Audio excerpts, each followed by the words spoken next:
The lake had swallowed Millbrook whole 10 years ago, but now the drought was giving it back piece by piece.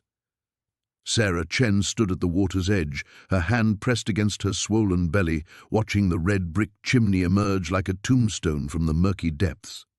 She'd sworn never to return to this cursed place where her entire family had disappeared in a single night. But the nightmares had started again.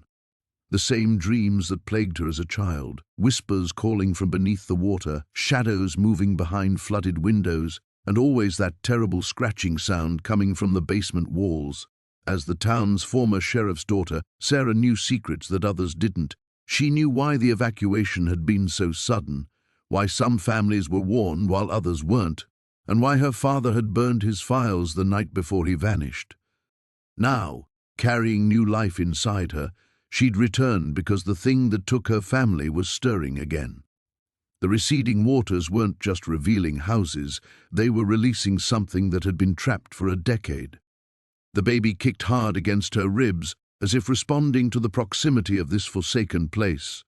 Maya winced and adjusted her position on the makeshift wooden dock that local teenagers had built to fish from the ruins. The irony wasn't lost on her that kids were now treating her childhood home as a recreational spot.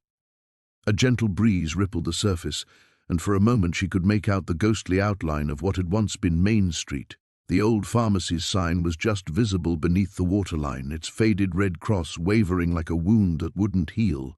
20 feet further out, the peak of St. Mary's bell tower pierced the surface at an odd angle, testimony to how quickly everything had been consumed. Maya pulled the manila folder from her backpack with trembling fingers. She'd stolen it from the county records office 3 days ago, the only file about Millbrook that hadn't been mysteriously lost or damaged. Inside were photographs her father had taken in the weeks before the flood, images she'd never seen before, buildings with strange markings carved into their foundations, groups of townspeople gathered in the old mine shaft at the edge of town, and most disturbing of all, pictures of families who'd gone missing even before the official evacuation. Her phone buzzed. A text from David, her husband. "How's the research trip going?" "Missing you and Bump." She almost laughed. Research trip. That's what she'd told him, unable to explain the real reason she'd driven 8 hours to stand beside a man-made lake in the middle of nowhere. How could she tell him about the voice that whispered her name in the middle of the night? How could she explain that every ultrasound appointment filled her with dread because she kept expecting to see something else staring back at her from the monitor? Another kick from the baby, stronger this time. She looked down at her belly, smoothing her shirt over the pronounced curve, 7 months along, and still she couldn't shake the feeling that something was wrong. The nightmares always ended the same way, with her holding a baby that wasn't quite human, its eyes reflecting the same dark depths as the lake before her. A splash echoed across the water. Sarah's head snapped up, scanning the surface for its source, probably just a fish jumping or debris shifting as the water level dropped. But as she watched, a slow bubble trail rose from somewhere near the submerged pharmacy, breaking the surface in a perfect line that pointed directly toward where she sat. The scratching sound started then, just like in her dreams. Faint at first, barely audible above the lapping water, but growing steadily louder. Sarah's breath caught in her throat as she realized it was coming from below the dock. She should run. Every instinct screamed at her to grab her things and flee back to the safety of her Honda Civic parked a quarter-mile away. But she found herself frozen, drawn by a compulsion she didn't understand. The baby had gone completely still inside her, as if it too was listening. The scratching evolved into a rhythm, 3 short, 3 long, 3 short, SOS. Someone or something was trying to communicate from beneath the water. Sarah's hands shook as she opened her father's file again, this time focusing on a map she'd dismissed earlier. It showed the old storm drain system that ran beneath Millbrook's streets, connecting every building to the main pump station at the center of town. According to her father's notes, the drains had been sealed immediately before the flood, not to keep water out, but to keep something in. As understanding dawned, Sarah felt the first sharp pain lance through her abdomen. The baby wasn't just responding to this place, it was connected to it somehow, and whatever had been sleeping beneath Millbrook for the past 10 years was finally ready to wake up.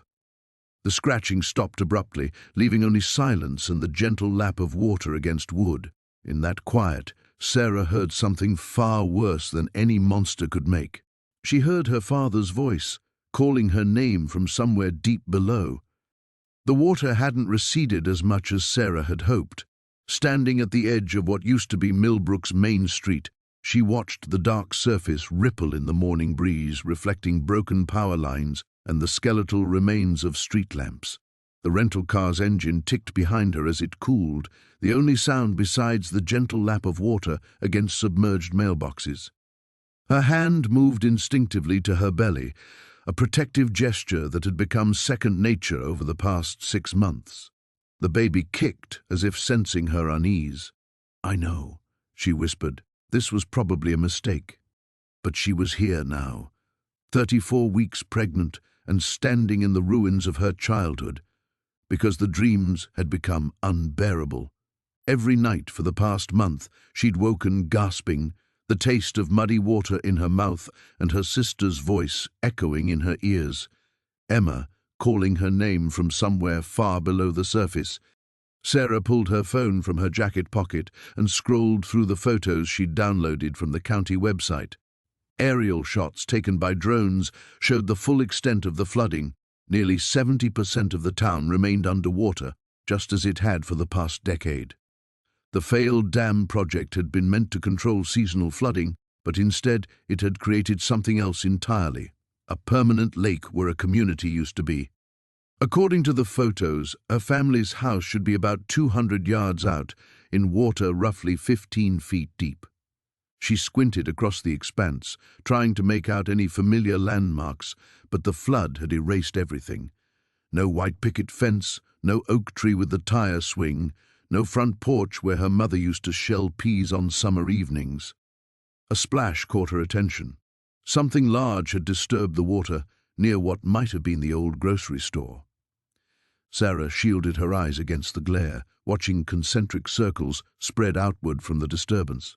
Probably just debris shifting with the current, or maybe a large fish. The wildlife services had stocked the flood zone with bass and catfish years ago, turning the disaster into an unlikely fishing destination. She walked carefully along the waterline, her pregnancy making her more cautious on the uneven ground. Broken concrete and twisted metal lurked beneath patches of tall grass that had grown up around the water's edge.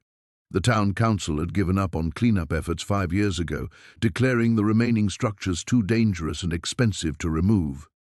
Another splash, closer this time.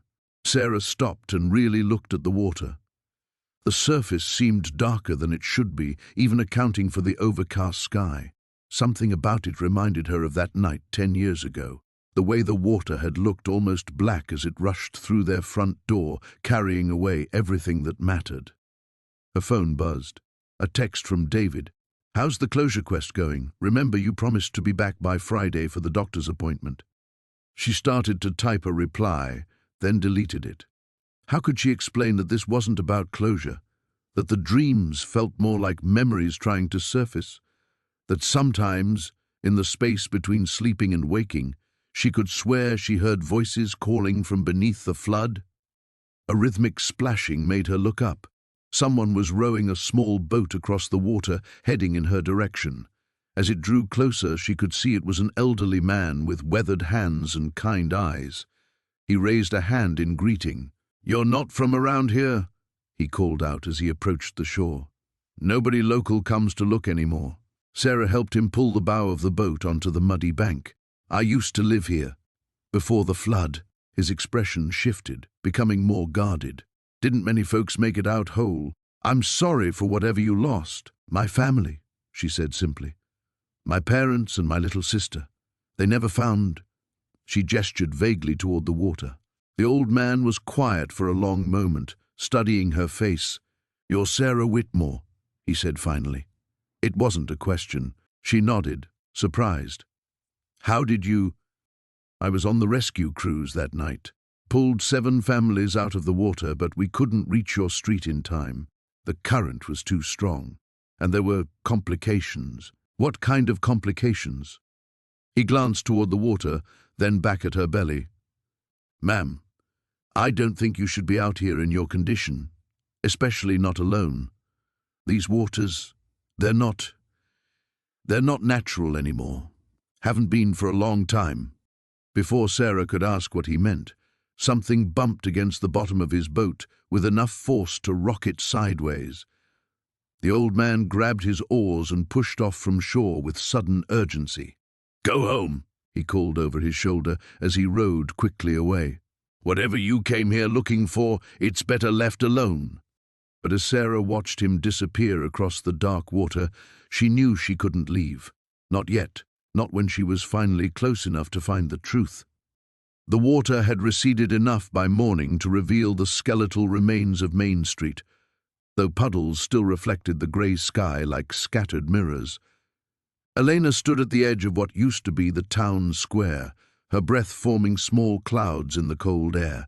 The pregnancy made her feel unsteady on the uneven ground, but she pressed forward, drawn by something she couldn't name. Sheriff Morrison had tried to dissuade her from coming here alone, but Elena needed to see it without his watchful eyes and careful explanations. The official story had always been flooding, sudden, devastating, complete, an entire community swallowed by water in a matter of hours. But standing here now, Elena noticed things that didn't align with that narrative. The buildings weren't just damaged by water, they were torn open, as if something massive had erupted from beneath them. The old pharmacy's foundation had a gaping hole that descended into darkness, and strange marks scored the concrete, deep gouges that looked almost like claw marks, but far too large to be from any animal she knew. She picked her way carefully toward where her childhood home had stood, following a path that existed more in memory than reality. The baby shifted inside her, a flutter of movement that reminded her why she'd really come back. David thought she was here for closure, to finally lay her family's disappearance to rest before starting their own family. But the truth was darker. The dreams had been getting worse since she entered her second trimester, and they all centered on this place. In the dreams, she was always 12 again, watching from her bedroom window as something vast and writhing moved beneath the floodwaters, something that had eyes like black stars and a hunger that could swallow the world. She'd wake up screaming, her hands pressed protectively over her belly, terrified that whatever had taken her family would somehow reach through time and take her child too. The foundation of her house was completely gone, leaving only a rectangular depression filled with stagnant water. Elena knelt at its edge, ignoring the dampness seeping through her jeans. Floating debris bobbed on the surface, pieces of wood, a child's shoe, something that might have once been a family photograph, now too water-damaged to make out the faces. She was reaching for the photograph when she heard the sound. It started as a low humming, like electrical wires in the rain, but gradually grew more complex, more organic. It seemed to come from everywhere and nowhere, vibrating through the water and up through her bones. The baby responded immediately, kicking frantically as if trying to escape. Elena stumbled backward, her heart racing. The sound continued for several more seconds, then faded to nothing, leaving only the ordinary drip and trickle of settling water. But the silence felt wrong now, expectant, as if the entire drowned town was holding its breath. That's when she saw the woman. She was standing in the doorway of what had been Miller's grocery store, perfectly still, perfectly dry despite the ankle-deep water surrounding her. Elena recognized her immediately, even though it had been 10 years since she'd seen that face. Mrs. Hendricks, her elderly neighbor, looked exactly as she had the day before the flood. Grey hair in a neat bun, floral house dress, kind eyes behind wire-rimmed glasses. Except her eyes weren't kind anymore. They were black, completely black, like holes punched through reality itself. Elena tried to call out, but her voice caught in her throat. Mrs. Hendricks raised one arm in what might have been a wave or a warning, and when she opened her mouth to speak, that humming sound poured out instead of words.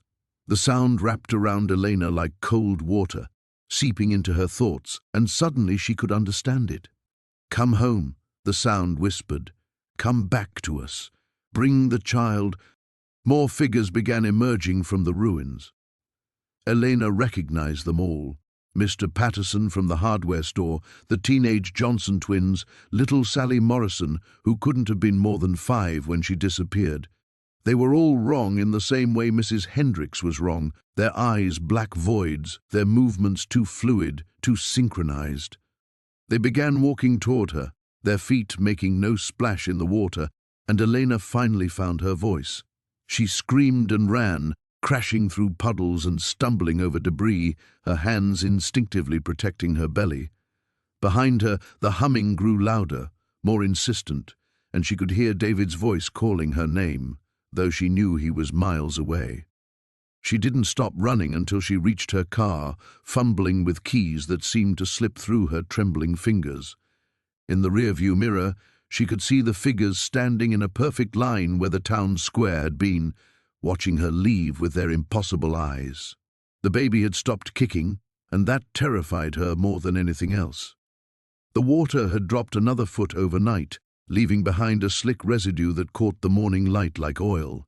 Sarah stood at the edge of what used to be Maple Street, watching Deputy Martinez wade through the receding flood towards something that glinted in the debris. "Stay back!"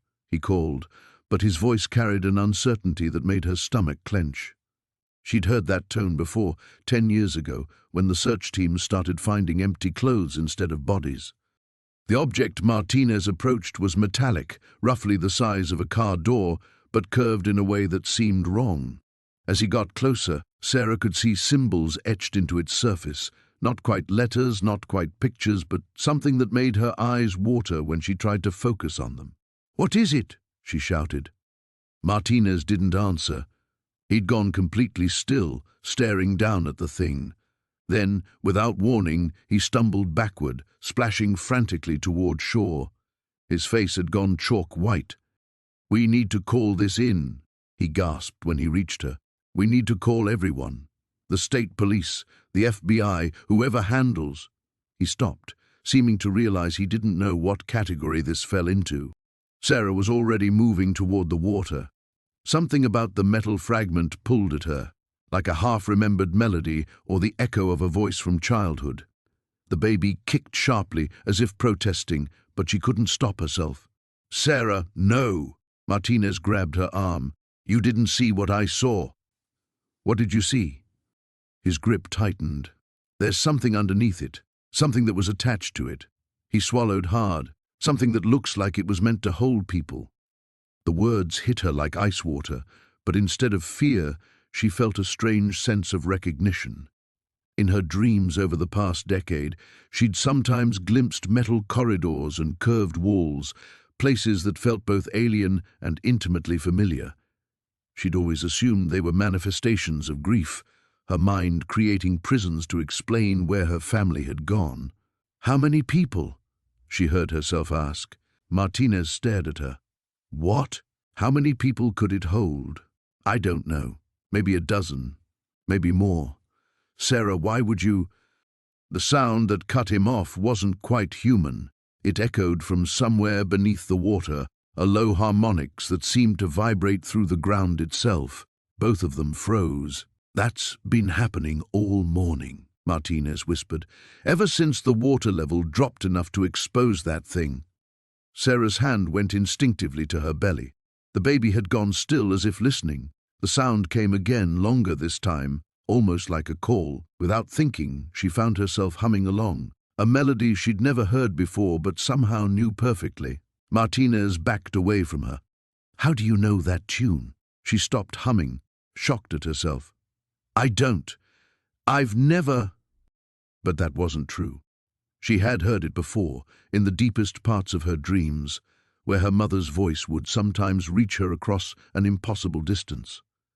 Her mother would sing that melody while surrounded by curved metal walls and soft, pulsing light that wasn't quite the right color. "My family," she said suddenly. "They're down there. Sarah, your family is dead. They've been dead for 10 years. No." The certainty surprised her with its strength. "They're not dead. They're waiting." Martinez was reaching for his radio, but Sarah was no longer listening to him.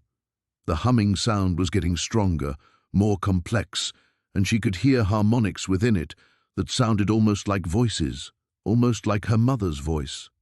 She took a step into the water. Don't Martinez lunged for her, but she was already wading deeper, drawn by something stronger than fear or logic. The water was surprisingly warm, and as she moved toward the metal fragment, she could see that Martinez was right.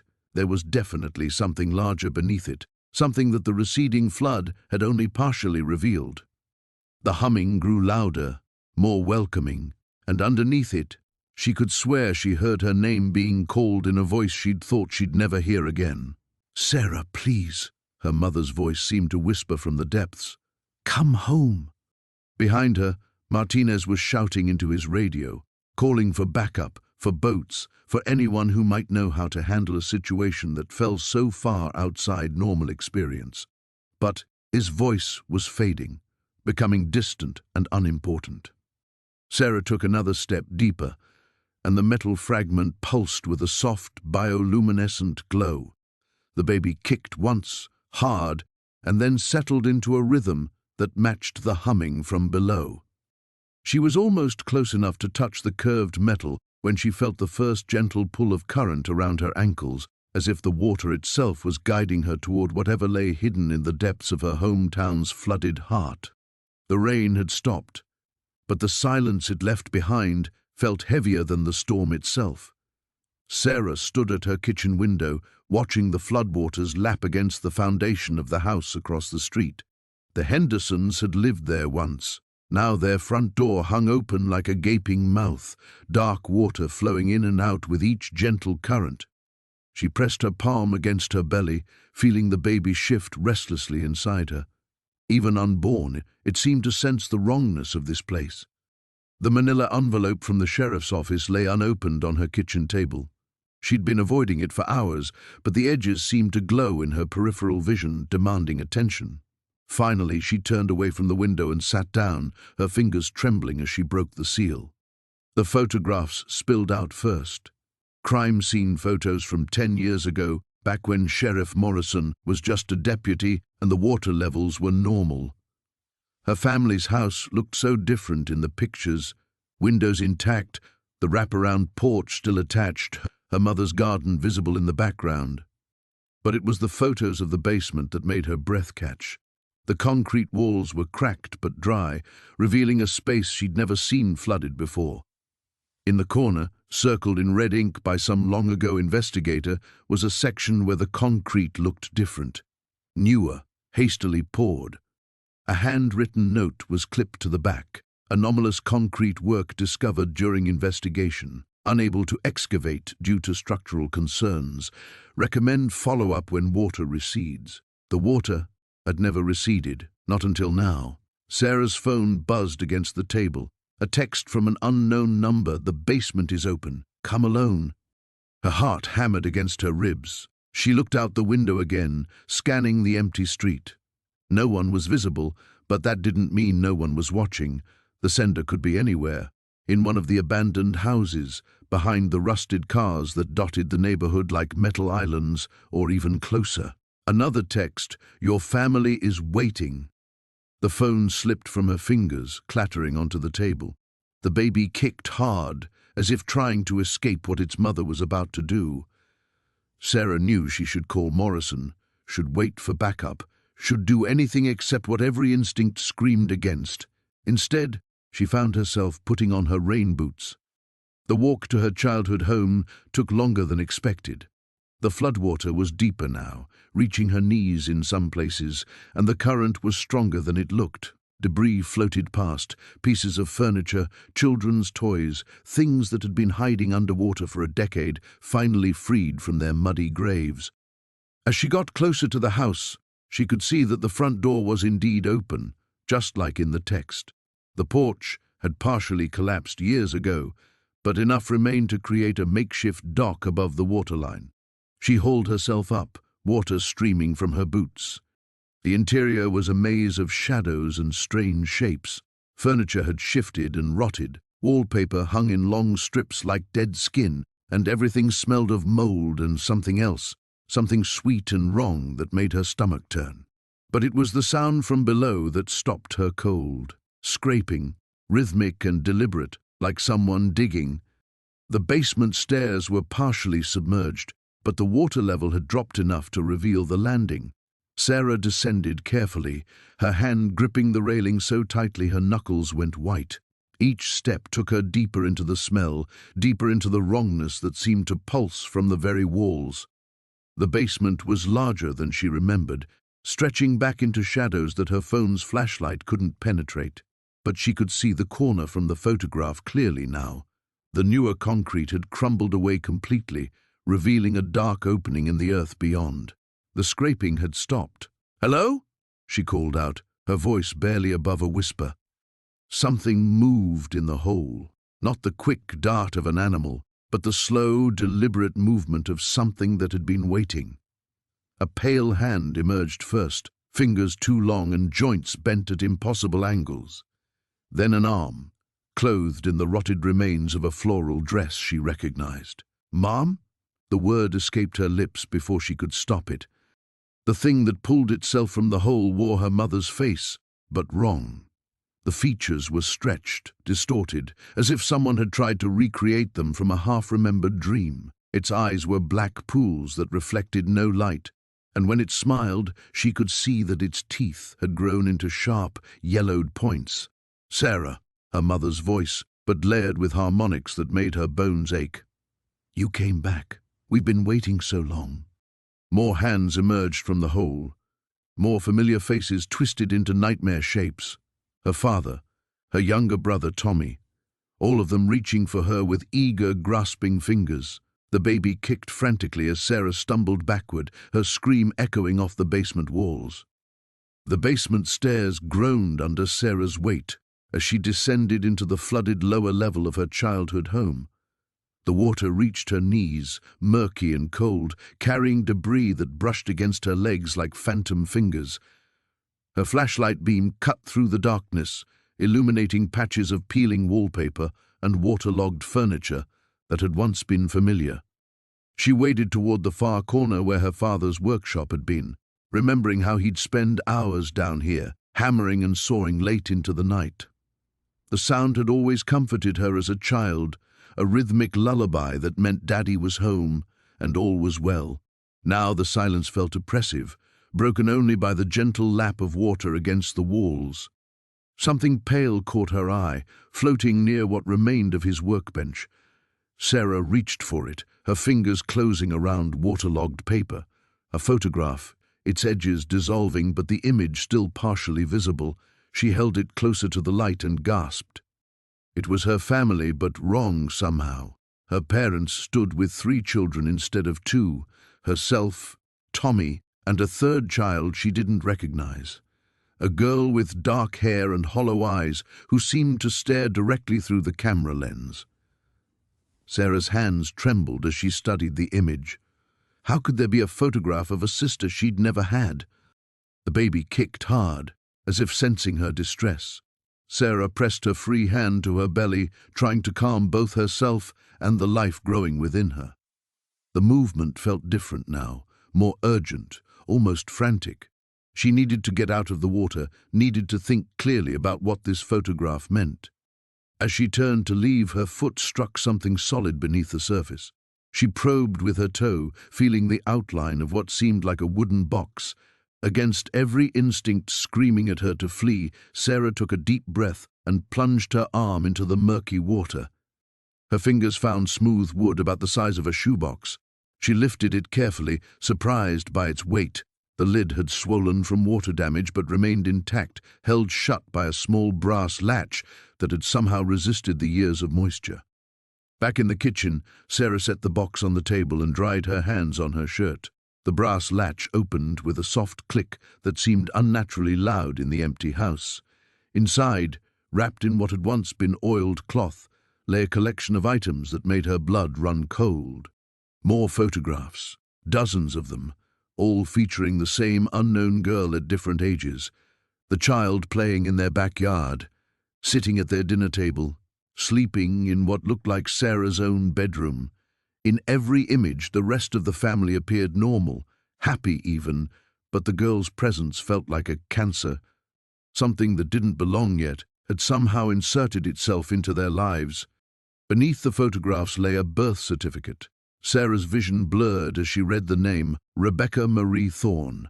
Born 3 years before Sarah died at age 7. The cause of death line had been left blank, but someone had written in faded ink, drowned in the quarry, "Our fault, our secret." The handwriting was her mother's. Sarah's legs gave out, and she sank into the nearest chair. Rebecca, a sister who had died, whose existence had been erased so completely that Sarah had no memory of her at all. But the photographs proved she had been there, had been part of their family, had shared their home and their lives until what? What had happened at the quarry? And why had her parents hidden this from her and Tommy? The final item in the box was a journal, its leather cover stained and warped. Sarah opened it with shaking hands, recognizing her mother's careful script on the first page. "If anyone finds this, God forgive us for what we've done." Rebecca didn't just drown. She was taken, pulled down by something in the water, something that had been waiting. We tried to save her, but it wanted a trade. A life for a life. It let us choose, give up one child or lose them all. We chose to let Rebecca go. We chose to forget, but forgetting doesn't make it go away. The thing in the water remembers everything. The journal slipped from Sarah's numb fingers, landing open on the table. More entries followed, documenting her parents' struggle with guilt and their desperate attempts to convince themselves they'd made the right choice. The last entry was dated a week before the family's disappearance. "It's coming back. The water levels are rising, and Rebecca's been visiting our dreams. She's angry. She wants what was promised to her, wants what we stole. Tonight we go to the quarry to try to make amends. If we don't return, if the waters claim us too, maybe it will finally be satisfied. Maybe our sacrifice will keep our remaining children safe." Sarah pressed both hands to her belly as the baby moved restlessly within her. The pieces were falling into place now, forming a picture more horrifying than she'd imagined. Her family hadn't just vanished. They'd been claimed by something that had been waiting 10 years for its due. And now she had returned, pregnant and vulnerable, to the very place where it all began. The basement of the old Mitchell house groaned under the weight of murky water as Sarah descended the rotting wooden steps, each board threatening to give way beneath her feet. The flashlight beam cut through the darkness, illuminating floating debris and the skeletal remains of what had once been someone's life. A child's tricycle bobbed past her legs, its red paint now rust-brown in the contaminated water. She pressed forward, remembering the basement layout from countless childhood visits. The Mitchells had been her family's closest neighbors, and their daughter Emma had been Sarah's best friend until the night everything changed. The night the water first came and took them all. The beam found what she was looking for, the heavy wooden door that led to the root cellar. It hung open now, revealing nothing but black water and shadows. Sarah's heart hammered against her ribs as she realized the door had been opened from the inside. The thick metal bar that had secured it lay twisted on the cellar floor, bent at an impossible angle as if something with tremendous strength had simply snapped it in half. A splash behind her made Sarah spin around, the flashlight beam dancing wildly across the basement walls. Nothing, just the gentle lapping of water against the foundation stones and the distant sound of rain drumming against the house above. But she couldn't shake the feeling that something was watching her from the darkness beyond her light. The water around her ankles felt wrong, too warm, too thick. When she looked down, she noticed it had taken on an oily quality, with an iridescent sheen that reflected her flashlight beam in sickly rainbow patterns. The smell was getting stronger too, that mixture of decay and something else, something that reminded her of the way her grandmother house had smelled when they'd found her 3 days after she'd died. Sarah's phone buzzed with a text message, the sound sharp and jarring in the flooded silence. She fumbled for it with her free hand, the device slipping in her wet fingers. The message was from an unknown number. "You shouldn't have come back. Some things are better left buried." Her blood ran cold. She was alone in this God-forsaken town, or so she'd thought. Who else was here? Who else knew she had returned? A low sound echoed through the water around her, almost like breathing but wrong somehow. Too rhythmic, too deliberate. It seemed to come from everywhere and nowhere at once, reverberating through the flooded basement with an organic quality that made her skin crawl. Sarah backed toward the stairs, but her foot caught on something soft and yielding beneath the surface. She looked down and saw a pale shape floating just below the waterline. At first, she thought it might be a piece of fabric, but as her flashlight beam penetrated the murky water, she realized it was moving with its own current, undulating in a way that defied the gentle flow around it. The shape began to rise. Sarah scrambled backward, her feet slipping on the slimy basement floor. Whatever was emerging from the depths was large, larger than any fish that should have been in these waters. The pale mass breached the surface with barely a ripple, and Sarah's mind struggled to process what she was seeing. It wasn't one thing but many, a writhing cluster of what looked like translucent jellyfish, but wrong, all wrong. They pulsed with their own internal light, a sickly phosphorescence that illuminated the water around them in ghostly green. And in the center of the mass, Sarah glimpsed something that made her stomach lurch with recognition and revulsion. A face, human but changed, the features soft and distorted as if they had been underwater for far too long. The eyes were gone, replaced by hollow sockets that seemed to stare directly at her despite their emptiness. The mouth moved soundlessly, as if trying to speak words that the water had stolen away. Sarah's scream caught in her throat as more shapes began rising from the depths. The basement was filling with them now, dozens of the pale, writhing things, each one wrapped around what might once have been human. The water level was rising too, climbing past her knees as if the very presence of these creatures was displacing the flood. She turned and ran for the stairs, her flashlight beam bouncing wildly as her feet pounded through the increasingly deep water. Behind her, she could hear them moving, a wet, sliding sound like enormous slugs dragging themselves across stone. The breathing sound grew louder, multiplying until it became a chorus of inhuman respiration that seemed to shake the very foundations of the house. Sarah burst through the basement door and into the main floor hallway, slamming it shut behind her. But even as she leaned against the door, gasping for breath, she could hear water beginning to seep underneath it. Whatever was down there was coming up, following her, and she finally understood with crystal clarity that the flood 10 years ago hadn't been a natural disaster at all. It had been a feeding. The basement of the Hartwell house held secrets that had been drowning for 10 years, and now Maya found herself knee-deep in the murky water that had preserved them. The flashlight beam cut through the darkness, illuminating fragments of a life interrupted, children's toys floating like ghosts, photograph albums swollen beyond recognition, and in the corner, something that made her blood freeze. A metal cabinet, partially submerged, with its doors hanging open like a mouth screaming silent confessions. Inside, wrapped in plastic that had somehow remained intact, were stacks of papers. Maya waded closer, her pregnant belly making each step treacherous on the slippery basement floor. The baby kicked hard, as if sensing her mounting dread. The documents were medical records, but not the kind found in any legitimate practice. These were handwritten observations, measurements, dated entries that spanned months. Maya's hands trembled as she recognized her mother's maiden name at the top of several files. Below it, her own name, along with those of other children from town, children who had vanished over the years, always explained away as runaways or accidents. Testing commenced on subjects aged 8 to 14, she read aloud, her voice barely a whisper. Hormonal manipulation shows promising results. Accelerated development observed in 73% of cases. Side effects include night terrors, sleepwalking, and in severe cases, complete personality dissociation. The flashlight flickered, and in that brief darkness, Maya felt something brush against her leg in the water. She jerked away, the beam dancing wildly across the basement walls until it settled on another horror, a surgical table tilted at an angle with leather restraints still attached. Rust-colored stains that 10 years of flooding hadn't been able to wash away.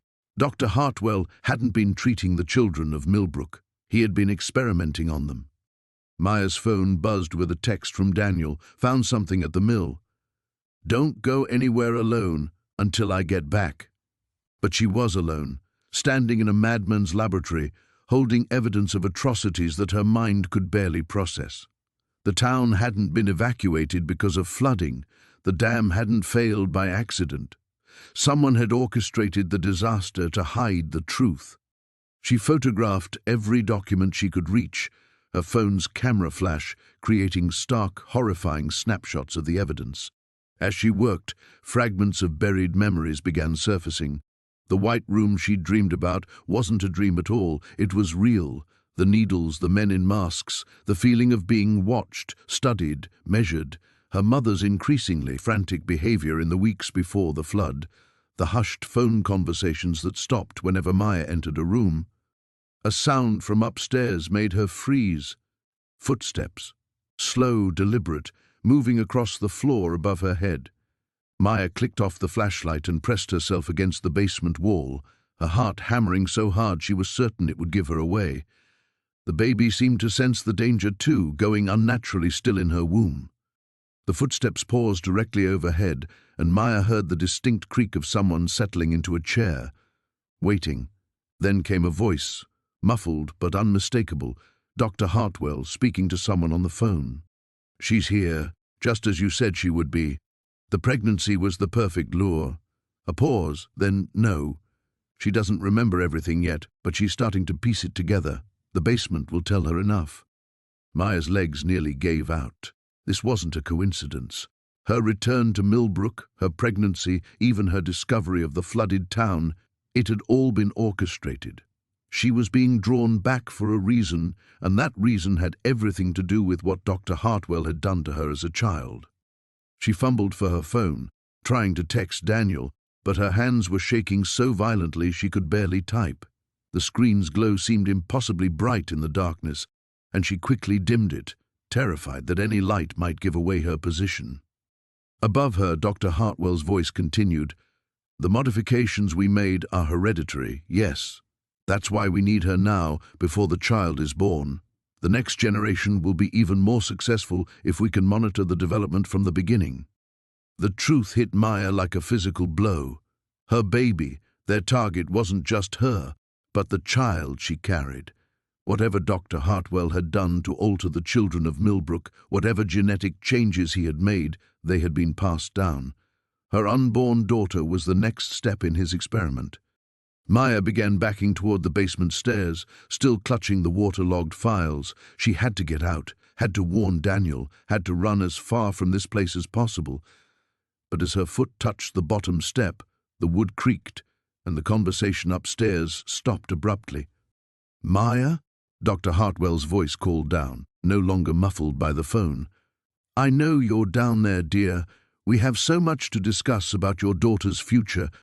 The basement door stood ajar, a sliver of absolute darkness bleeding into the hallway. Sarah's flashlight beam trembled as she approached, her free hand instinctively protective over her belly. The wooden steps groaned under her weight, each descent feeling like a deliberate step toward some inevitable reckoning. The air grew thick and fetid as she descended, carrying the metallic scent of stagnant water mixed with something else, something organic and wrong. Her light swept across the flooded basement, revealing furniture floating like corpses in the murky water that reached her knees. But it was the wall that made her breath catch. Carved deep into the concrete were symbols she recognized from her grandmother's journals, the same twisted marks that had covered the pages she'd burned years ago in a desperate attempt to forget. The etchings seemed to pulse in her flashlight beam, as if responding to some unseen rhythm. Below them, partially submerged, sat an ornate wooden chest bound with iron clasps that had somehow resisted decades of rust. Sarah waded through the cold water, her movements sending ripples across the surface that distorted her reflection into something unrecognizable. The chest was heavier than it looked, requiring both hands to drag it to the stairs. Water poured from its sealed edges as she hauled it up to the kitchen, her muscles straining with effort that sent sharp pains through her lower back. The iron clasps opened with surprising ease, as if they'd been waiting for her touch. Inside, wrapped in oiled cloth that had protected it from moisture, lay her grandmother's true journal. Not the sanitized version her mother had shown her, but something older, more dangerous. The leather binding felt warm against her fingers, almost alive. The first pages contained genealogical charts dating back to the town's founding, but these weren't the simplified family trees she remembered from school. These showed bloodlines that twisted and converged in impossible ways, marriages between people who should have been strangers, children born to mothers who had supposedly died years earlier. Her own name appeared at the bottom of one chart, connected by a red line to something labeled only as the Covenant. Sarah flipped through pages of her grandmother's precise handwriting, documenting rituals and ceremonies that made her stomach churn. Descriptions of midnight gatherings at the lake, of offerings made to things that lived in the deepest waters, of promises passed down through generations like hereditary curses. The town hadn't just been built beside the lake, it had been built for it, as some kind of feeding ground. One passage made her blood run cold.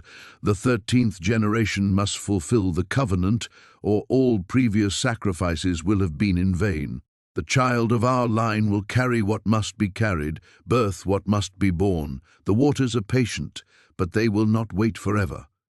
Her hands shook as she turned the page and found a detailed map of the lake bottom, marked with locations of what her grandmother called the sleeping houses, structures that had been deliberately submerged over the decades, each one containing families who had supposedly vanished during various floods and accidents. But according to the journal, they hadn't vanished at all. They had been given to the lake, whole and alive, as part of an ancient bargain that kept something far worse at bay. The final entry was dated just days before her grandmother's death. Sarah's mother refuses to understand. She thinks burning the boats and fleeing will break the chain, but she only postpones the inevitable. The lake knows its own. When the child carries new life, the waters will call them home. The covenant will be fulfilled, willingly or not. A sound from upstairs made Sarah freeze, footsteps moving slowly across the floor above her head. But she was alone in the house. She'd been alone since arriving in town. The footsteps paused directly overhead, then began moving toward the staircase. Sarah clutched the journal to her chest and backed toward the kitchen's rear door, but her way was blocked by standing water that had somehow risen while she'd been reading. The flood was advancing faster now, creeping through the house with deliberate purpose. Through the window she could see the lake's surface churning in the moonlight, forming patterns that matched the symbols carved in the basement wall. The footsteps reached the bottom of the stairs, but when Sarah turned toward the sound, nothing was there. Only wet footprints leading from the front door to where she stood, as if something had walked through the rising water to find her. Her baby kicked hard against her ribs, and for one terrifying moment she felt movement that was wrong. Not the familiar flutter of tiny limbs, but something that seemed to respond to the symbols on the wall, to the approaching water, to the very house itself. The lake had been calling her home, just as her grandmother had promised it would, and now it was calling to what grew inside her too. The basement door hung open like a mouth screaming into darkness. Sarah stood at the threshold, her flashlight beam trembling as it cut through the murky water that had claimed the lower level of the Whitmore house. The smell rising from below was wrong, not just stagnant floodwater, but something organic and sweet, like fruit left too long in the sun. Her pregnancy made the steep wooden steps treacherous, but she descended anyway, one hand gripping the rail while the other held the light steady. The water reached her knees by the time she stepped off the last stair, and she could feel things brushing against her legs. Debris, she told herself, just debris carried in by the flood. The basement stretched before her, filled with floating furniture and waterlogged boxes, but it was the far wall that drew her attention, where her flashlight revealed something that shouldn't exist. The concrete had cracked and fallen away in large chunks, exposing what lay behind, a tunnel mouth, perfectly round and carved from the living rock. As she waded closer, the sweet smell grew stronger, making her stomach clench. The tunnel extended beyond her light's reach, sloping downward into the earth. Water flowed into it with a gentle current, as if something below was drawing it in. Along the tunnel's edges, she could make out marks in the stone, not natural erosion, but deliberate carving. Symbols that hurt to look at directly, their angle seeming to shift when she wasn't focusing on them. A sound echoed from the depths, rhythmic, like breathing, but too deep and too slow for any human lungs. Sarah's baby kicked hard against her ribs, as if trying to escape what it somehow sensed. She pressed her free hand to her belly, whispering meaningless reassurances while her mind reeled. This was how they'd taken them. Her family, the others. All the people who'd vanished over the years. They hadn't drowned in the original flood. They'd been drawn down here, into whatever lay beneath Millhaven. Her phone buzzed with a text message. The screen's glow seemed obscenely bright in the basement's gloom. It was from Marcus. Found something at the library. Old town records. You need to see this. Where are you? She started to type back, then froze. Footsteps creaked overhead, slow, deliberate movement across the first floor. Someone else was in the house. Sarah held her breath, listening. The footsteps paused directly above her, then began moving toward the back of the house where she'd entered. Whoever it was, they were tracking her path through the building. The breathing sound from the tunnel grew louder, more insistent. The water around her legs seemed to tug gently, encouraging her to wade deeper, to explore what lay beyond the carved threshold. Part of her wanted to, the same part that had driven her back to Millhaven, despite every rational instinct screaming at her to stay away. Instead, she turned and began moving as quickly as she could through the chest-deep water toward the stairs. The baby kicked again, harder this time, and she felt a sharp pain lance through her abdomen. Not now, she pleaded silently. Whatever was happening to her body, it had to wait. The footsteps overhead had stopped. Sarah clicked off her flashlight and stood in absolute darkness, listening. The house had gone silent except for the gentle lap of water and that rhythmic breathing from below. Even the storm outside seemed to have paused, as if the world was holding its breath. A new sound reached her. Metal scraping against wood. The front door was opening. "Sarah?" a voice called out, echoing through the flooded house. It was Marcus, but something in his tone made her hesitate. Too eager, too relieved. Like he'd been searching for her for hours instead of the 20 minutes since his last text. "Sarah, I know you're here. I saw your car." She remained silent, one hand on the stair rail. The breathing from the tunnel had stopped entirely, as if whatever lived down there was also listening, waiting. "I found the records," Marcus continued, his voice closer now. "I know what happened to your family. I know what's been happening in this town for decades." Another contraction hit her, stronger than before, and she had to bite her lip to keep from crying out. The baby was coming, not now, but soon. Hours, maybe less. She needed to get out of here, needed to get to a hospital, needed to escape whatever Millhaven had become. But first, she needed to know if the man upstairs was really Marcus, or something else wearing his voice. Because in the perfect darkness of the flooded basement, surrounded by the sweet smell of decay and the pull of that hungry tunnel, Sarah realized that the town's secrets ran deeper than missing people and covered-up floods. Something had been feeding here for a very long time, and it wasn't finished. The basement door hung open like a wound in the earth, releasing the stench of decades-old rot and something else, something sweet and cloying that made Sarah's stomach lurch. She pressed one hand against her belly, feeling the baby shift restlessly as if sensing her fear. "We shouldn't go down there," Marcus whispered, his flashlight beam wavering at the threshold. "Whatever's down there has been waiting 10 years to be found." But Sarah was already stepping forward, drawn by a compulsion she couldn't name. The wooden steps groaned under her weight, each board threatening to give way as she descended into the darkness. The walls were slick with moisture, covered in a film that might have been algae or might have been something worse. The basement opened into a larger space than she'd expected, the ceiling low enough that Marcus had to duck. Their combined flashlight beams revealed a workshop of sorts. Tables lined with glass jars, shelves stacked with notebooks, and in the center, a large metal tank filled with murky water. "Jesus Christ," Marcus breathed, training his light on the walls. They were covered in photographs, hundreds of them, all showing the same thing. Children. All the missing children from Millbrook. But these photos hadn't been taken before they disappeared. They'd been taken after. Sarah's knees nearly buckled as she recognized face after face. Tommy Chen, his eyes wide and staring, the Morrison twins, their skin pale as moonlight. And there, in the corner, a series of photos that made her heart stop entirely. Her brother Danny, her sister Claire, both unmistakably dead, both arranged in poses that suggested they'd been kept, preserved. "The water," she gasped, stumbling toward the tank in the center of the room. He was keeping them in the water. Marcus grabbed her arm, trying to pull her back, but she shook him off. She had to see, had to know. The baby kicked hard against her ribs as she peered into the murky depths of the tank. Something pale moved in the water.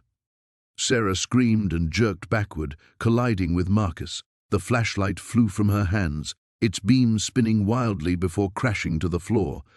In the dancing shadows, she caught glimpses of movement, not just in the tank, but everywhere. The walls seemed to ripple and shift. "The light," she gasped. "Get the light!" Marcus fumbled for the fallen flashlight, his hands shaking. When the beam steadied, Sarah saw her mistake. The walls weren't moving, the water was. It was seeping through the cracks in the foundation, running down the walls in steady streams. The flood was finding them. But that wasn't the worst of it. In the restored light, she could see into the tank clearly now. Floating inside, suspended in the preservative solution, was the body of a child. But not just any child. This one was moving. Its eyes tracked their movement, its mouth opening and closing in a silent scream. "It's not possible," Marcus said, but his voice cracked with terror. "They can't be alive. Not after all this time." Sarah backed toward the stairs, her mind reeling.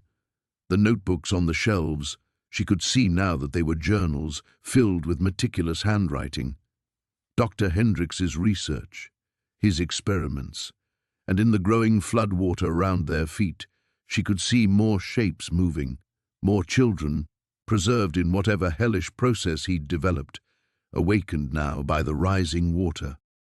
"We have to go," she said, but even as she spoke she heard footsteps on the stairs above them, heavy, deliberate. Someone was blocking their exit. The water continued to rise, now reaching their ankles. In it, Sarah could see pale fingers breaking the surface, reaching upward. The children in the photographs, they weren't just preserved specimens, they were still here, still trapped, still aware. "There's another way out," Marcus said, pointing to a narrow opening in the far wall. A drainage tunnel. It might lead to the old storm system. But as they waded toward it, the footsteps above grew louder. Whoever was up there was coming down. Sarah caught a glimpse of boots on the stairs, and her blood turned to ice. She knew those boots, had seen them in her childhood nightmares. Dr. Hendrix wasn't dead. He'd been waiting, just like his collection. The water reached her knees now, and with it came the touch of small hands, grasping at her legs with desperate strength. She looked down to see Danny's face, looking up at her from beneath the surface, his mouth moving in words she couldn't hear, but somehow understood. "Help us." The baby kicked again, harder this time, and Sarah realized with mounting horror that her child could feel them too, could sense the other children trapped in their liquid prison. Her unborn daughter was somehow connected to this place, to these lost souls. As Dr. Hendrix's shadow fell across the basement stairs, Sarah understood that she hadn't come back to Millbrook by accident. She'd been called here, drawn back by the children who'd been waiting 10 years for someone to set them free. The basement door hung open like a mouth screaming into the darkness below. Sarah's hands trembled as she gripped the flashlight, its beam cutting through the murky air that rose from the flooded depths.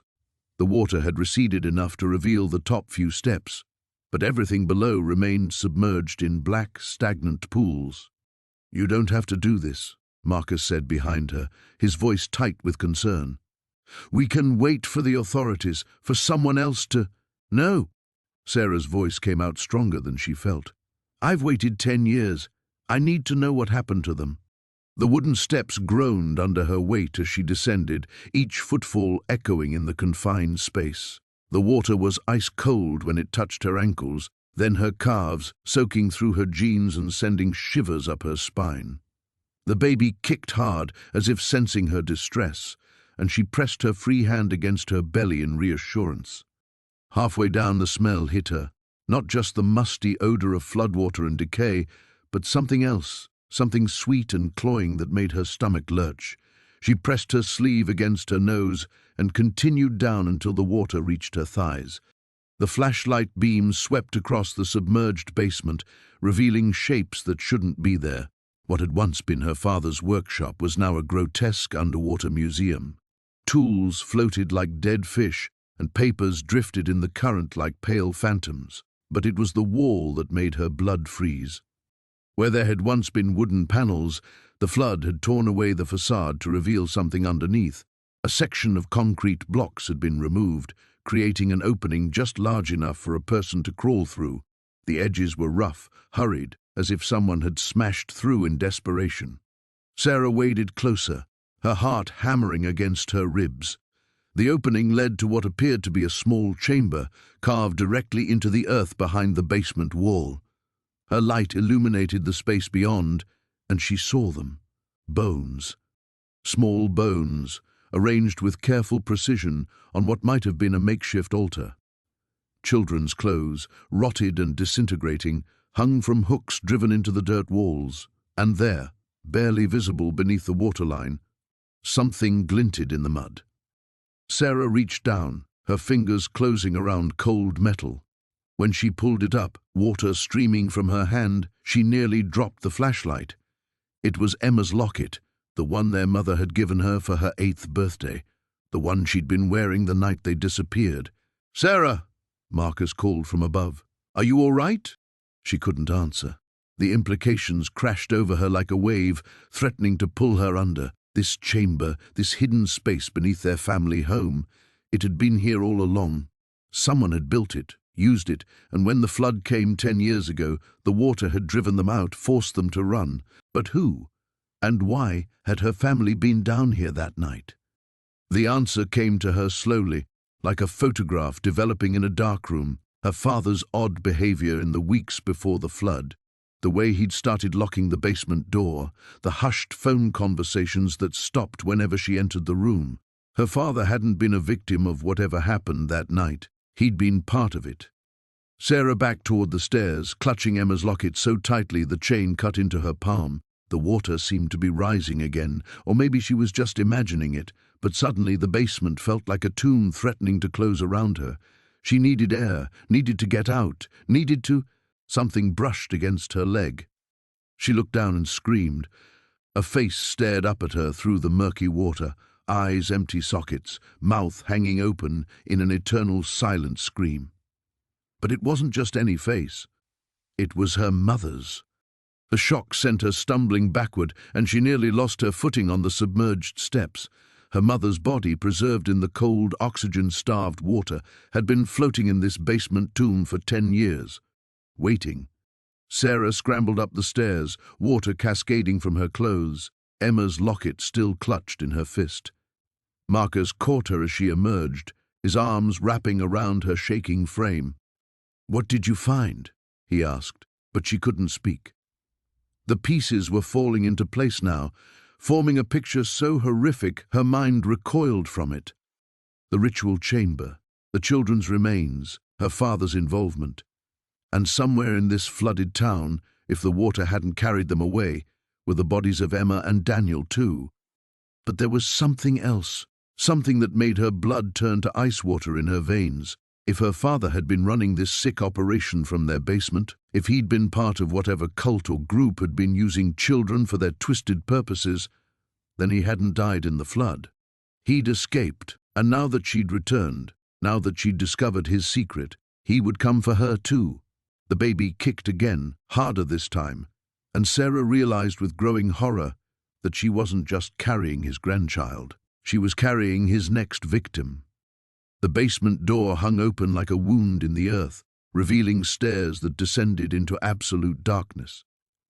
Sarah's flashlight beam trembled as she aimed it downward, illuminating water-stained concrete steps that seemed to go deeper than any basement had a right to.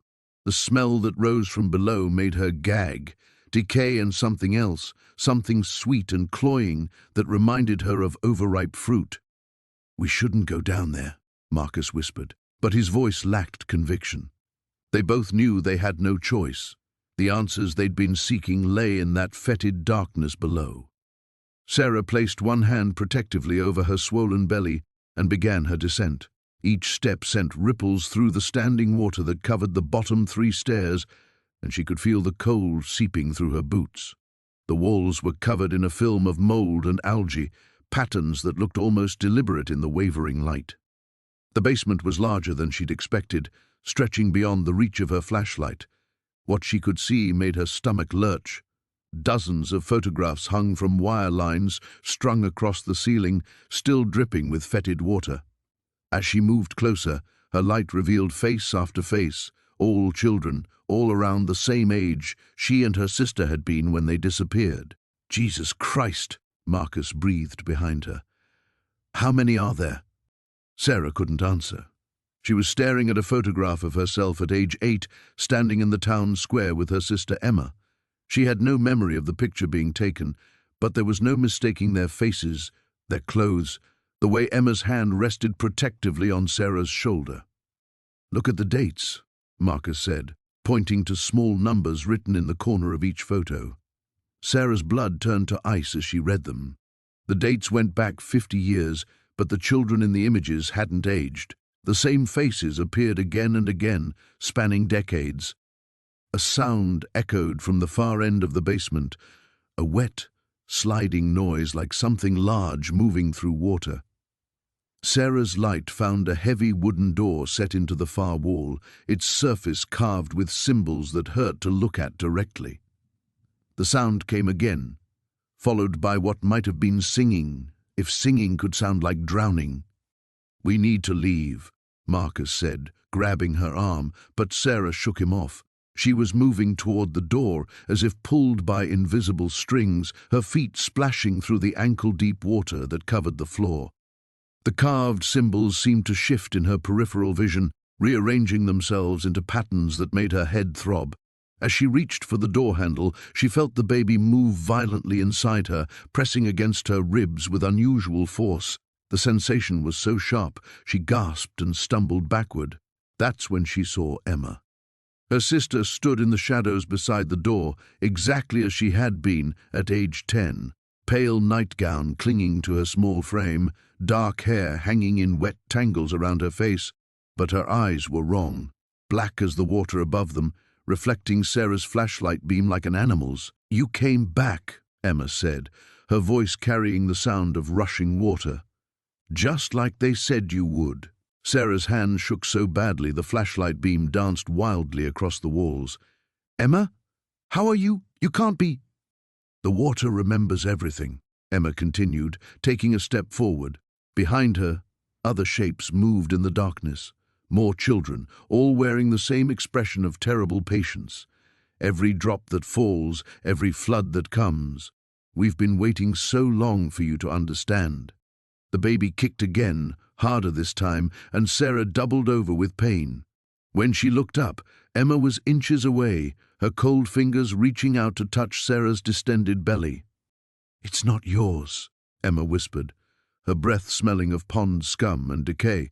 "It was never yours. We planted it there, nurtured it, helped it grow, our gift to the water." Sarah jerked backward, her scream echoing off the concrete walls. Marcus was shouting her name, but the sound seemed to come from very far away. The other children began to move closer, their feet making no sound as they walked through the standing water. "The door needs to be opened," Emma said, gesturing to the carved barrier behind her. "And only you can do it. Only someone who carries our mark, our purpose."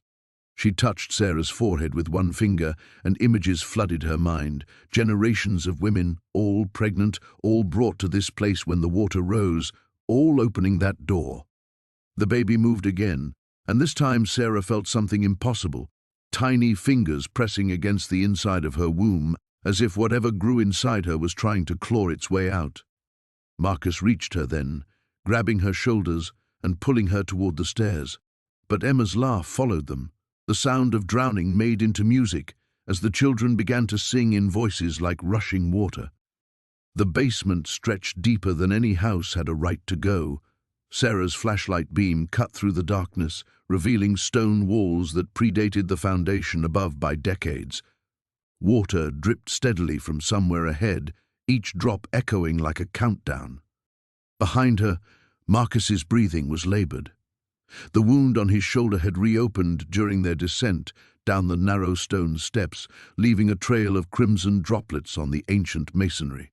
But they couldn't stop now, not when they were this close to answers. "This place," Marcus whispered, his voice barely audible above the dripping. "It's not just a basement." Sarah nodded grimly. The walls bore carved symbols similar to those they'd found in the flooded church, but these were deeper, older, deliberate. The air itself felt thick with age and something else, a presence that made her skin crawl and the baby shift restlessly within her. They emerged into a circular chamber that defied architectural logic. The ceiling stretched up into blackness, and along the walls dozens of alcoves had been carved into the stone. Each one held something that made Sarah's stomach lurch. Bones, small ones. "Jesus Christ!" Marcus breathed, stumbling backward. But Sarah stepped closer, her light revealing the horrible truth. These weren't just any bones. They were arranged carefully, reverently, and beside each collection lay personal items, a doll, a pair of shoes, a baseball glove, things that belonged to children. Her light found a brass plate mounted on the wall between two alcoves. The engraving was in English, though the style was archaic. In service to the deep ones, these vessels were given freely that the covenant might endure.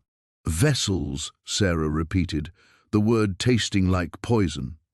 They weren't just killing children, they were offering them.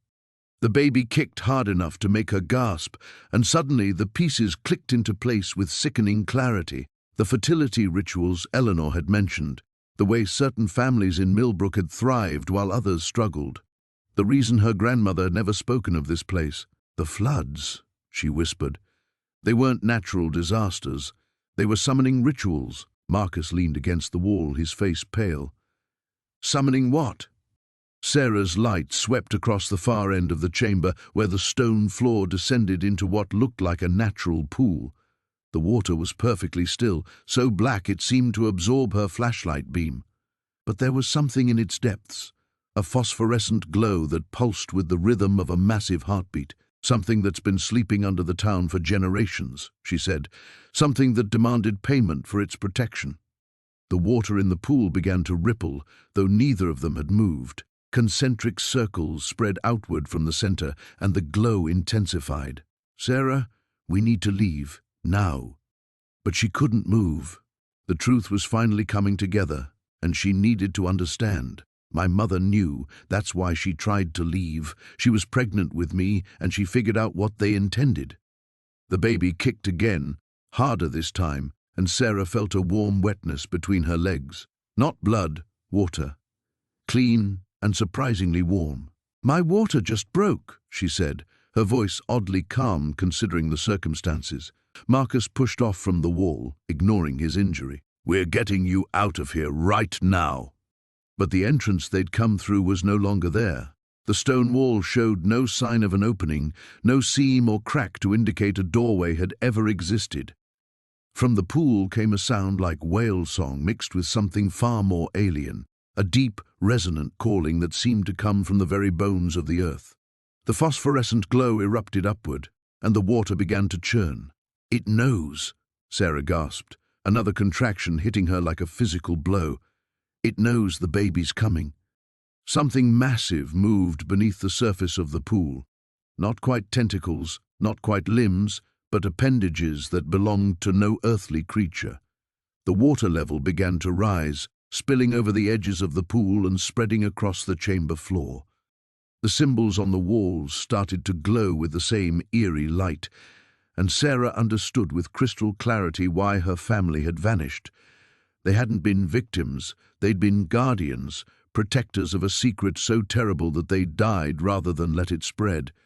But their deaths had broken the containment. The floods weren't random, they were the creature testing its boundaries, growing stronger as the barriers weakened. And now it wanted what it had always wanted, the next generation, a child born in its presence, consecrated to its service from the moment of birth. Another contraction doubled her over, and when she looked up, the chamber had changed. The alcoves were empty now, but she could hear children's voices echoing from the walls, singing in a language that predated human civilization. Marcus grabbed her hand, his grip desperate. "Whatever happens, don't let it take the baby." The water reached their feet, warm as amniotic fluid, and something vast began to surface in the pool's center. The basement of the old church stretched deeper than Sarah remembered, carved into the bedrock beneath the town like a wound that never healed. Her flashlight beam danced across ancient stone walls as she descended, each step echoing in the suffocating darkness. The water had receded here, leaving behind a thick coat of silt and the stench of decay that seemed to seep from the very stones. Behind her, Marcus's breathing came in ragged gasps. The revelation about her mother had shattered something in him, and Sarah could feel his guilt radiating through the narrow space between them.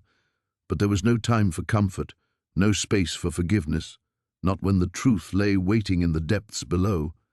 "She knew," Sarah whispered, running her fingers along the carved symbols that lined the walls, the same marks she'd seen on the bodies on the trees, etched now in stone with ceremonial precision. "My mother knew what was down here all along." The corridor opened into a vast chamber, and Sarah's light revealed the scope of what had been hidden beneath Millbrook for generations. Wooden shelves lined the walls, sagging under the weight of leather-bound journals, glass jars filled with unidentifiable specimens and artifacts that predated the town's founding by centuries. But it was the center of the room that made Sarah's blood turn to ice. A circular pool carved directly into the bedrock, its edges worn smooth by countless hands. The water within was perfectly still, black as obsidian, reflecting nothing. Around its perimeter, iron rings had been driven into the stone, and from these hung chains that disappeared into the dark water below. "Jesus Christ!" Marcus breathed, his voice barely audible. Sarah approached the pool's edge, her baby stirring restlessly within her. The movement felt different now, more urgent, as if the child could sense what lay before them. She knelt beside the water, her reflection fracturing across its surface. "The flood 10 years ago," she said, pieces clicking together in her mind. "It wasn't just heavy rain, was it? Someone opened the floodgates deliberately, someone who knew what was coming." Marcus moved to one of the shelves, pulling down a journal bound in cracked leather. "Town records," he said, flipping through yellowed pages. "Going back to 1847. Sarah, these aren't just records, they're instructions, rituals." She joined him, reading over his shoulder. The handwriting changed with each entry, different town leaders across generations, but the message remained consistent. The thing in the water required feeding, regular offerings to keep it dormant, children when it grew restless. "Every few years," Sarah read aloud, her voice growing hollow, "when the signs appear, the dreams, the sickness, the animals fleeing, a child must be given to ensure the town's survival."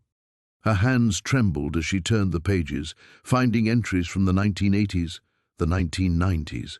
Names she recognized, children she'd known who'd simply vanished one day, their disappearances explained away as runaways or accidents. My family wasn't the first, she realized. They were just the last before someone decided to flood the whole damn place. A splash echoed from the pool behind them, and they spun around. The water was no longer still. Concentric circles rippled outward from the center, and something pale moved just beneath the surface. Sarah's baby kicked hard, a sharp pain that doubled her over. When she straightened, she saw it clearly for the first time. The creature her family had died to appease, the thing that had haunted her dreams for 10 years. It wasn't entirely human, though it might have been once. Elongated limbs moved with serpentine grace through the water, and its face was a grotesque merger of child and something far older.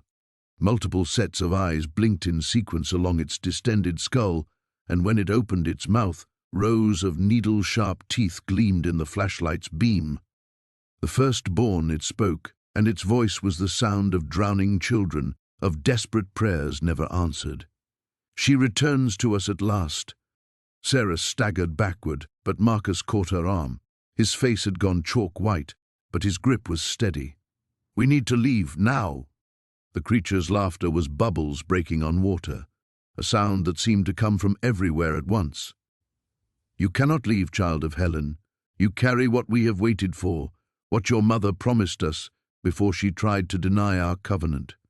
More movement in the water, other shapes, smaller but no less terrible.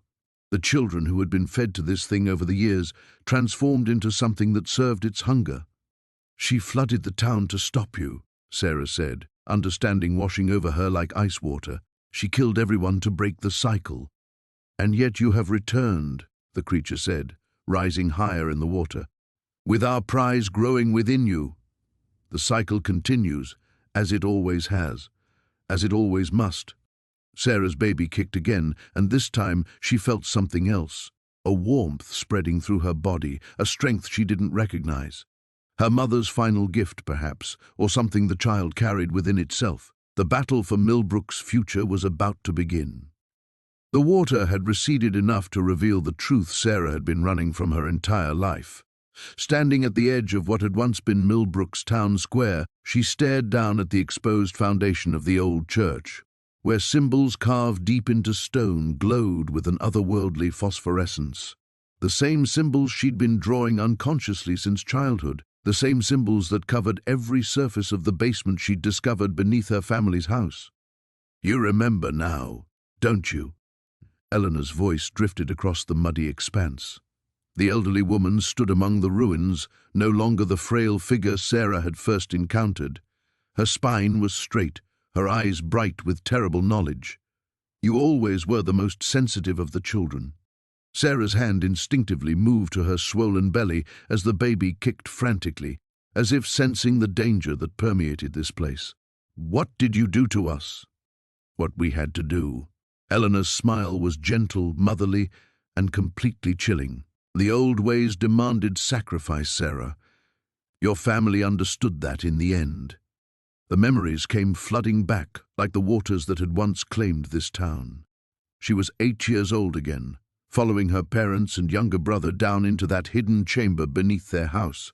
The chanting, the candles arranged in precise patterns, the bowl of dark water that reflected things that shouldn't exist. "We were the offering," Sarah whispered, the truth finally crystallizing. "All of us children." "Not an offering, dear child. A transformation." Eleanor stepped closer, her feet making no sound on the wet ground. "The entity that sleeps beneath Millbrook doesn't destroy, it preserves, it changes. Your family didn't vanish, Sarah, they became something greater." The water around them began to stir, forming patterns that hurt to look at directly. Sarah backed away, but there was nowhere to run. The town was surrounded by the lake, and the lake was no longer just water. It was alive, watching, waiting. "The pregnancy makes it stronger," Eleanor continued conversationally. "New life, pure potential, ready to be shaped. That's why you were drawn back here. Not by choice, but by instinct. The thing growing inside you isn't entirely human anymore." Sarah's legs gave out, and she collapsed to her knees in the mud. The baby's movements had taken on a different quality, not the random kicks and stretches of a normal fetus, but something almost purposeful, something that felt like it was trying to communicate. "Fight it," she gasped, pressing both hands against her belly. "Please, fight it." But even as she spoke, she could feel her resistance weakening. The symbols carved into the church foundation pulsed brighter, and with each pulse, memories that weren't her own flooded her mind. Memories of the first settlers who came to this place, the indigenous people who had warned them about the thing that dwelt in the deep waters. The desperate bargain struck when the first winter proved too harsh, too deadly. Feed it, and it would provide. Give it children, and the town would prosper. For generations, they had honored the pact. And when modern sensibilities made the old ways impossible to maintain, they had found other methods. The flood 10 years ago hadn't been natural disaster. It had been summoning. The entity had grown hungry, and the town had paid the price they'd always known would come due. "Your family volunteered," Eleanor said, her voice now coming from directly behind Sarah, though she hadn't seen the woman move. They knew what was required. They chose to preserve what they could of themselves rather than simply die. Sarah turned slowly, and Eleanor was no longer entirely human. Her skin had taken on the grey-green pallor of something long drowned, and when she smiled, her teeth were too sharp, too numerous. Join them willingly, and some part of who you are will remain. Resist, and you'll simply become another vessel. The water began to rise again, though this time Sarah understood it wasn't truly water at all. It was the entity itself, reaching up from whatever dimensional space it inhabited to claim what had been promised. As it touched her skin, she felt a terrible calm descend over her. She could see them now, her parents, her brother, all the missing children from the past decade. They moved through the rising waters like schools of luminous fish, their human forms translated into something alien yet beautiful. They were calling to her, welcoming her home. The baby inside her kicked one final time, and Sarah felt something fundamental shift. The child was no longer entirely hers, if it ever had been. It belonged to this place, to the thing that had shaped Millbrook's destiny for centuries. Eleanor's hand touched her shoulder with surprising gentleness. "Let go, Sarah. The water is warm here. The dreams are sweet." As the transformed lake closed over her head, Sarah's last human thought was a prayer that somewhere, in whatever her family had become, they had found peace. The water glowed brighter, and Millbrook prepared to rise again. The water around Sarah's ankles turned crimson as she pressed deeper into the flooded basement of the old church. The carved symbols on the walls seemed to pulse with their own light, casting dancing shadows that made her stomach lurch with each movement. Behind her she could hear them, the others who had been taken, their waterlogged footsteps echoing through the submerged corridors as they followed her deeper into the heart of the town's buried secret. Her flashlight beam cut through the murky water, illuminating the grotesque altar that had been hidden beneath Millbrook for generations. The stone surface was stained with decades of offerings, and at its center lay a depression filled with something that wasn't quite water and wasn't quite blood. The smell of decay and brine filled her nostrils, making her gag as her unborn child shifted restlessly within her. "You came back," a voice whispered from the shadows.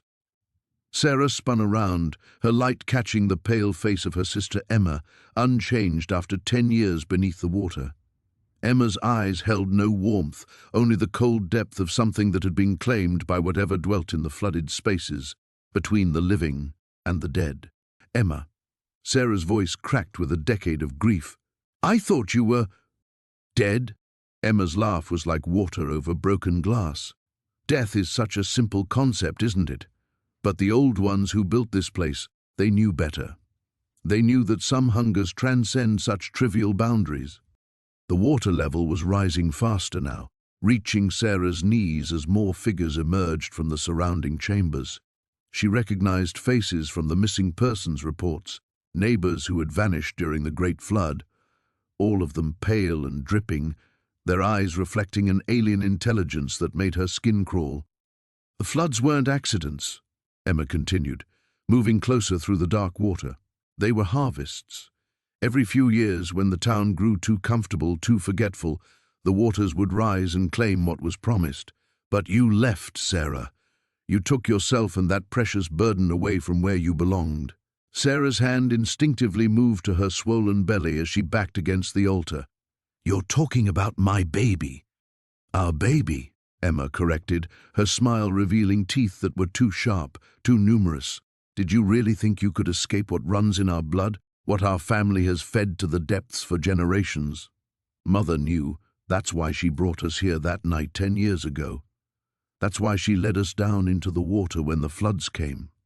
The memory hit Sarah like a physical blow.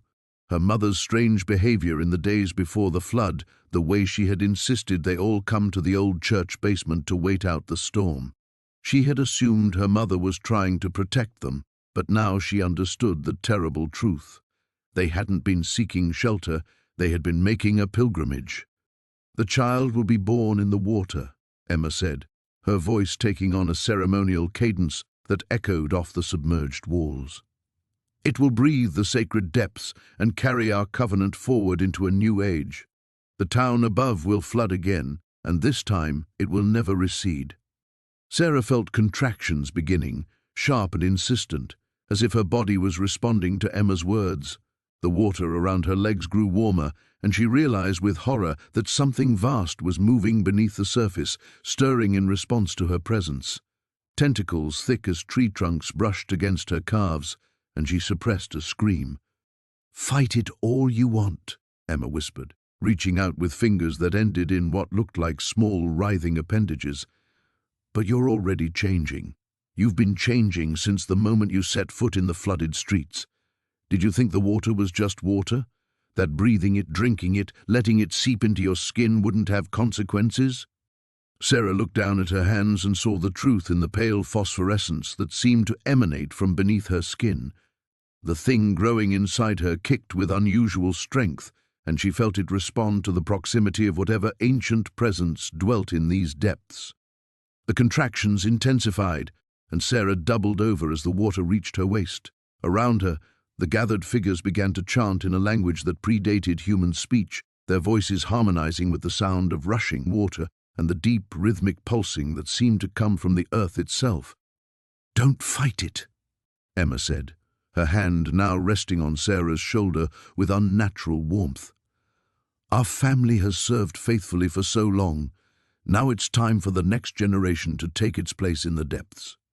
As another contraction gripped her, Sarah felt her resolve wavering. The warm water was almost comforting now, and the alien presence beneath the surface no longer seemed threatening but welcoming, like coming home after a long and painful journey.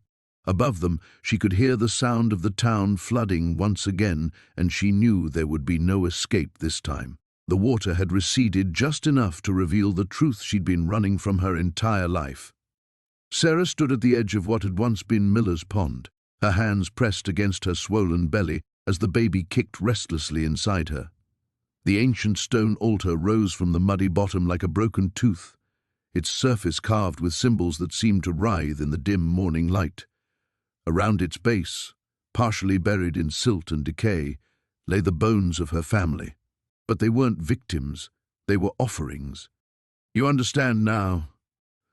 Eleanor's voice came from behind her, weak but triumphant. The old woman had followed her here despite her injuries, leaning heavily on a makeshift crutch. "Your grandmother knew, your mother fought it. But the bloodline calls, Sarah. It always calls." Sarah's fingers found the leather journal in her jacket pocket, its pages still damp from the flood. She'd read every word during the long night, piecing together generations of horror. The Blackwood women weren't cursed, they were chosen. Guardians of something older than the town, older than memory itself. "The thing in the water," Sarah whispered, not turning around. "It's been feeding on them for decades." Feeding and protecting. Eleanor shuffled closer, her breath visible in the cold air. "Every 20 years, when the waters rise highest, it demands payment. Your grandmother gave it your grandfather. Your mother was supposed to give it your father and brother, but she tried to run instead. So you killed them all." "The town killed them. I merely facilitated." Eleanor's laugh turned into a wet cough, but the cycle was broken. The Guardian grew hungry, angry. It sent the floods early this time, reaching further than ever before. It won't stop until the debt is paid. Sarah finally turned, studying Eleanor's ravaged face. The marks where the thing had touched her were spreading, turning the flesh black and putrid. You're dying. Yes, but so is everyone else, unless you honor the covenant. Eleanor pointed a trembling finger at Sarah's belly. The child carries the bloodline pure, one small life to save hundreds. The baby kicked again, harder this time, as if responding to the threat. Sarah pressed both hands protectively over her stomach and shook her head. No, there has to be another way. There is no other way. Eleanor's composure cracked. I've spent 40 years maintaining the balance, making sure the right people disappeared at the right times. Vagrants, strangers, the occasional troublemaker, small sacrifices to keep it satisfied between the great feedings. But it knows you're here now. It knows the true bloodline has returned. As if summoned by her words, the water in the pond began to bubble and churn. Something massive moved beneath the surface, displacing waves that lapped hungrily at the muddy shore. Sarah backed away, but Eleanor grabbed her arm with surprising strength. Look at what you've done by coming back, Eleanor hissed. The Morrison family drowned in their sleep last night. The water rose right through their floorboards and filled their lungs. Tom Bradley was found this morning with his chest crushed, seaweed wrapped around his throat. How many more will die while you hesitate? The surface of the pond exploded upward as something vast and ancient breached the water. Sarah caught a glimpse of writhing tentacles thick as tree trunks, of eyes like black pearls the size of dinner plates, of a maw that yawned wide enough to swallow a car. Then it sank back down, leaving only ripples and the stench of primordial decay. It's beautiful, isn't it? Eleanor whispered reverently. Older than Christ, older than civilization. It was here when the first settlers arrived, and it tried to warn them away. But they wouldn't listen. So it made them a deal: protection from the harsh winters, bountiful harvests, prosperity for the town, all for a small price. Sarah pulled free from Eleanor's grip. That thing isn't protecting anyone. It's a parasite, feeding off human misery. Then leave. Eleanor spread her arms wide. Run away like your mother did. Let it chase you across the country, killing everyone you meet, everyone you love. Because it will never stop now that it's tasted your blood. The terrible certainty in her voice made Sarah's knees weak. She thought of Marcus waiting for her in the city, of the life they'd planned together, of holding their child in arms that weren't stained with sacrifice. But she also thought of the desperate faces she'd seen in town, the rising watermarks on every building, the way people looked at her with a mixture of hope and terror. There's a third option, Sarah said slowly, an idea forming in the depths of her despair. You said the covenant requires Blackwood blood. Eleanor nodded warily.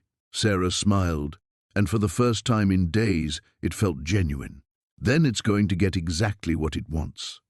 She stepped toward the churning water, her hand closing around the ritual knife she'd taken from Eleanor's house. The blade felt warm against her palm, eager for what came next, but not in the way Eleanor expected.